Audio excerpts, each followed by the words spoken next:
Hello, recently I challenged myself to compose a piece just using the free plugins by the Crow Hill Company, and they have quite a nice range now, everything from a piano, strings, Celesta Tone, shimmer guitar, chorus synth, and the studio drums, so you can really compose just about any genre with these.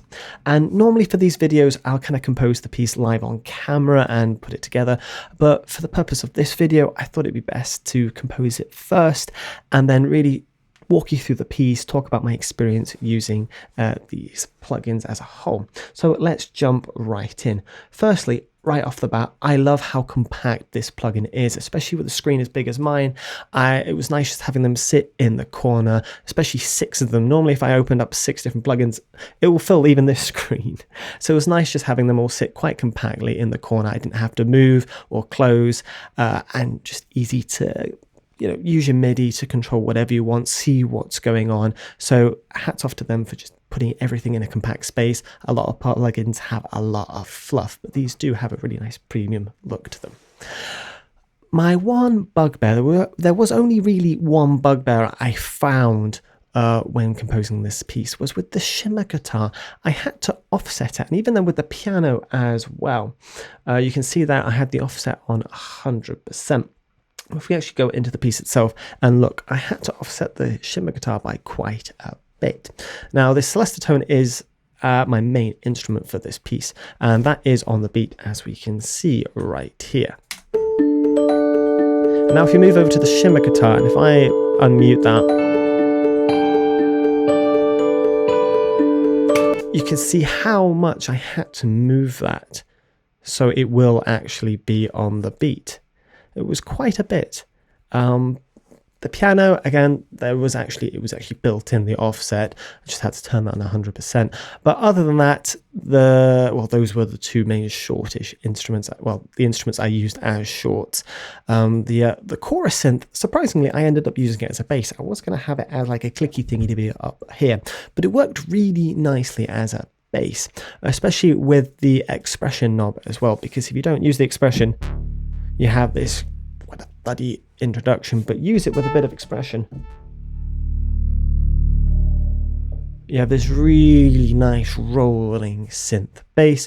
I love how bippy the studio drums are, especially when you add a little bit of smash to them. That first little knob you have on it, it gives it a nice bit of compression, nice bit of kick that leads it forward.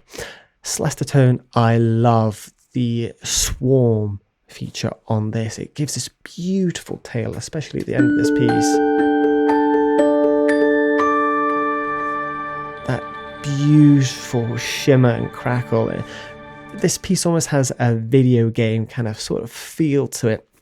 Piano, surprisingly, I only really used as a bass note. It has a lovely resonance on the low end, and again on the high end as well. I kind of use the piano to the extremes. There's a nice little clicky sound that works very nice with the Celesta Tone.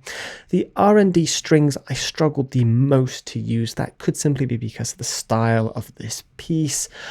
I struggled where it kind of has these leading longs. If I demonstrate,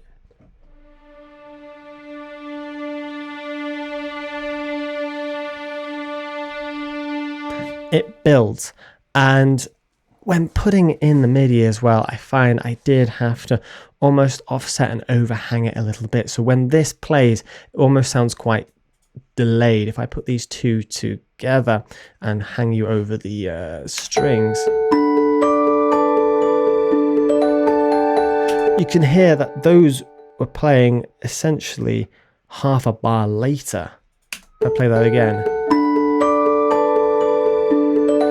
and you're hearing that other bit there when it kind of comes off, when you really should be hearing it over here, almost legato-y.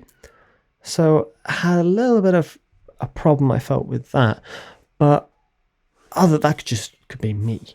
But overall, this was a really fun piece, and it has quite a lot of soul, has character to it. And the only added thing I did use is the Logic's own mastering tool. I didn't want to use anything paid on this, so just the built-in mastering tool that comes with Logic. So there's definitely some fine-tuning. It's not a complicated piece. It's just something I threw together for a bit of fun to see what I could get out of it. And so without further ado, let's start rambling and actually play the piece for you.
I love that sort of shimmer and dreamy swarm that kind of comes at the end of that piece, but very video gamey and kind of corporate in my opinion, but a fun piece to compose nonetheless. Definitely a challenge I will be revisiting when we have more vaults. I'll probably wait till about 10 and we'll definitely have some more choices there, but I try to use every instrument and work around it. But overall, highly recommend this series of free plugins. This is definitely a piece I'm going to use professionally, probably for some sort of social media post, but I hope you've enjoyed this video. I definitely challenge you to try this on your own. Leave a link to your piece in the comments, but thank you so much for watching. I will see you in the next video.